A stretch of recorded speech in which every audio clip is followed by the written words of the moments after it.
Mana ochiq dalaga kashin chekish uchun kashinchilarimizni yutib qo'ydik.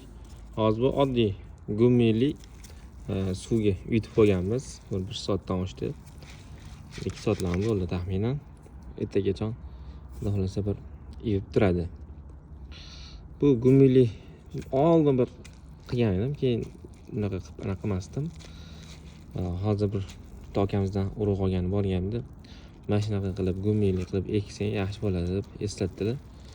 Shuning uchun mana hozir gummili suvga kashish urug'larimizni yutib qo'yganmiz.